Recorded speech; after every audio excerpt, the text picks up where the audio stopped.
নমস্কার বন্ধুরা, বেঙ্গলি কুকিংয়ে আপনাদের সকলকে আরেকবার স্বাগত জানাই। আপনারা সকলে কেমন আছেন? আশা করি খুবই ভালো আছেন এবং সুস্থ আছেন। আজকে চলে এসেছি নতুন এক রেসিপি নিয়ে। চলুন তাহলে প্রথম থেকে শেষ পর্যন্ত রেসিপিটা দেখার জন্য আপনাদের সকলকে অনুরোধ রইল বন্ধুরা। হ্যাঁ বন্ধুরা, আমি এখানে নিয়ে নিয়েছি দুধ, আর দুধটা প্রথমত জাল দিতে বসিয়ে দিয়েছি। আর এখানে নিয়ে নিয়েছি ব্রেড, পিস পিস করা ব্রেড রুটিগুলো আমি এখানে নিয়ে নিয়েছি বন্ধুরা। আর এগুলো সাইডগুলো ভালো করে এবার কেটে নিতে হবে। যে লাল অংশটা সাইডে থাকে সেটা ভালো করে কেটে নেবো আর কি। তারপরে যে এক এক করে সবগুলো কেটে নেওয়ার পর তারপরে আবার ফিরে আসছি বন্ধুরা আপনাদের কাছে। আমি এটা যে উপস্থাপনা করতে পারছি, এতটাই ভালো লাগছে বন্ধুরা যে এই রেসিপিটা আমি তৈরি করেছিলাম। এটা অত্যন্ত লোভনীয় যে হয়েছিল, এতটাই লোভনীয় হয়েছিল যে কি বলবো আপনাদের।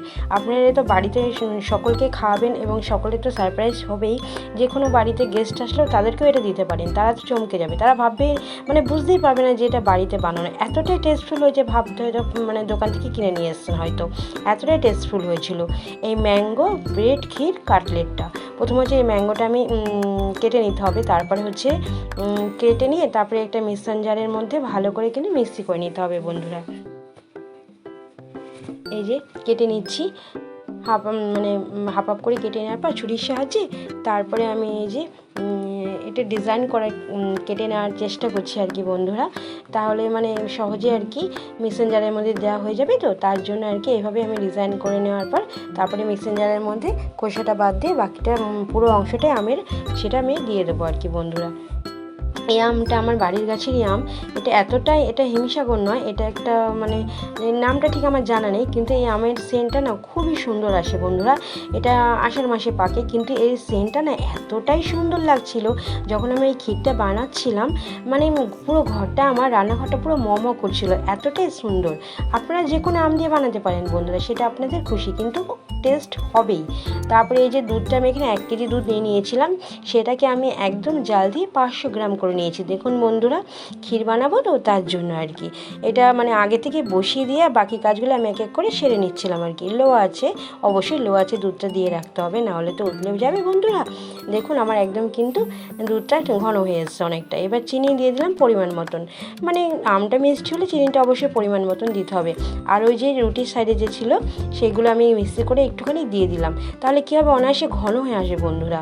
আর বাকিটা আমি ব্রেড গামসে ব্যবহার করে নিয়েছি আর কি।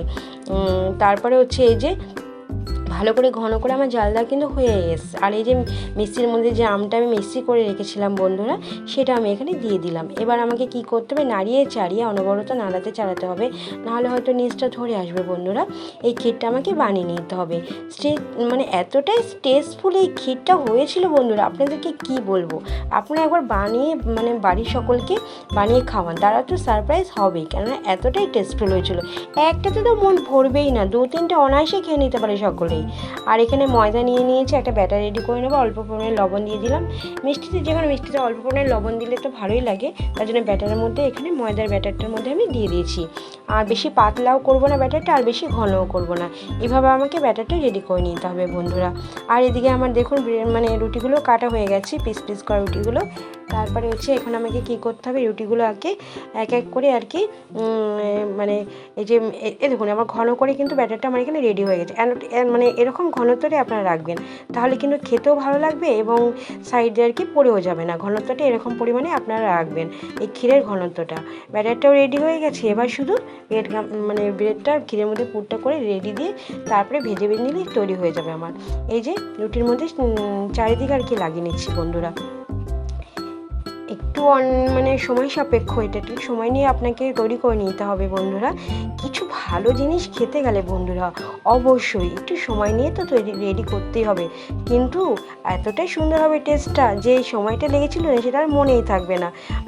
বাড়ির লোকেরা যদি খেয়ে তাদের তৃপ্তি হয়, যে ভালো লাগে, প্রশংসা করে, তাহলে বানিয়েও সার্থক হয়, কষ্ট করে বানানোটা সার্থক হয়, তাই না বন্ধুরা? আপনারা অন্তত একবার ট্রাই করুন এভাবে ব্রেড ক্ষীর ম্যাঙ্গো ক্ষীর ব্রেডটা এতটাই টেস্টফুল হবে কি বলবো আপনাদের। এক এক করে না আমি সবগুলো রেডি করে নেব। আমি এইটা না পুরোটাই সম্পূর্ণভাবে রেডি করে নিয়েছিলাম পুরোটাই আর কি। পুরোটা একভাবে রেডি করে নিলে কি হবে, ভাজতে সুবিধা হবে। তাহলে এক এক করে দিয়ে আর কি ভাজতেও সুবিধা হবে। তারপরে এই যে একই প্রসেসে আমি ব্রেড ক্রাম্বসের উপরটাই শুধু লাগিয়ে নিতে হবে, ভিতরে কোনো দাঁড়ায়। তারপরে ওই যে দুভাজ করে নিলেই হয়ে যাবে বন্ধুরা। যেরকম চান ডিজাইনটা সেরকমই করতে পারেন। আমি এরকম করে মানে চৌকোভাবে করার চেষ্টা করলাম আর কি। তারপরে এই যে ব্রেড গামসগুলো যে সাইডে রুটিগুলো ছিল সেটা ওই দিয়ে অর্ধেকটা আমি এখানে ব্রেড গামস তৈরি করে নিয়েছি। এই শুকনো খোলায় দিয়ে একটু মিক্সিং জারে দিয়ে তবে শুকনো খোলায় দিয়ে একটু নাড়িয়ে চাড়িয়ে নিলেই আপনার কিন্তু এটা মচমচে হয়ে যাবে। আর এদিকে ব্যাটারটা যে রেডি করে রেখেছিলাম আমি ময়দার, সেটি মানে দিয়ে তারপর হচ্ছে ব্রেড গামসে লাগিয়ে নিলে তৈরি হয়ে যাবে আমার। এই যে এক এক করে মানে পুরোটাই আমি একই প্রসেসে বা একইভাবে সবগুলো কিন্তু একইভাবে আমি রেডি করে নেব। এটা আপনি রেডি করে কিন্তু কিছুক্ষণ রেখেও দিতে পারেন, তারপরে গরম গরম ভেজে পরিবেশন করতে পারেন, তাতেও কিন্তু খুবই ভালো লাগবে বন্ধুরা। এটা আপনি ফ্রিজেও কিন্তু স্টোর করে রেখে দিতে পারেন। যখন মনে হলো বাড়িতে লোকেরা মানে বানিয়ে খাওয়াতে পারেন, কোনো গেস্ট আসলেও তখন আপনি এটা বাড়িয়ে তাদের কাছে মানে পরিবেশন করতে পারেন। খেতে এতটাই মানে সুমধুর হবে, ভাবে হয়তো যে দোকান থেকে বানিয়ে মানে কিনে নিয়ে এসেছেন, এতটাই টেস্টফুল হয়েছিল বন্ধুরা।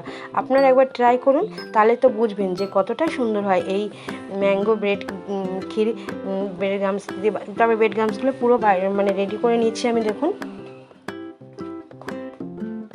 সবগুলো একইভাবে আমি রেডি করে নেব বন্ধুরা।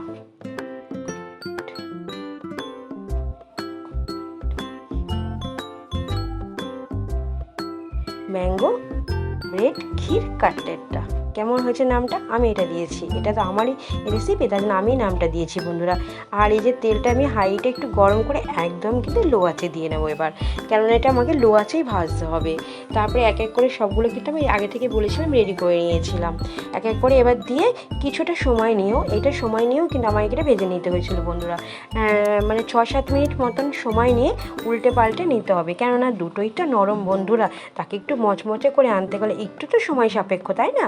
তার জন্য আপনাকে 6 থেকে 7 মিনিট মতন সময় নিয়ে একদম লো আছে করে কিন্তু ভেজে নিতে হবে। লো টু মিডিয়াম আছে, হাইটে কিন্তু একদমই দেওয়া যাবে না বন্ধুরা, তাহলে কিন্তু মানে উপরটা মানে সহজে কালো হয়ে যাবে। একদম সুন্দর যে কালারটা ব্রাউন কালারটা সেটা কিন্তু আসবে না বন্ধুরা। সুন্দর করে ভেজে নিতে হবে, একদম লাল লাল করে ভেজে নিচ্ছি বেশি সুন্দর করে। ব্যাস দেখুন আমার অনেক মানে প্রথমটা আর কি ভাজা হয়ে গেছে। এটা প্রথমটা ভাজা হয়ে যাওয়ার পর বাকিগুলো এক এক করে আমি একই সময় নিয়ে একইটা তারপরে ভেজে নেবো আর কি। দেখুন আমি পুরোটা আমার ভাজা হয়ে গেছে, এটা আপনি পরিবেশন করলাম। তাহলে কেমন হয়েছে বন্ধুরা আমার ম্যাঙ্গো ক্ষীর প্যাটিসটা? আপনারা অবশ্যই কিন্তু জানাবেন। এই মানে এই ক্ষীরটা এতটাই অনায়াসে মানে সকলেই খেয়ে নেবে, আপনাদের কী বলবো। তাহলে একবার অনুরোধ হলো আপনাদের বানানোর জন্য। তাহলে নতুন বন্ধুরা প্লিজ আমার চ্যানেলটিকে সাবস্ক্রাইব করে রাখবেন, আর পুরনো বন্ধুরা বড় মতন পাশে থাকবেন। লাইক কমেন্ট করে জানাতে ভুলবেন না যে আমার এই রেসিপিটি কেমন লাগবে। আজ আসি, টাটা।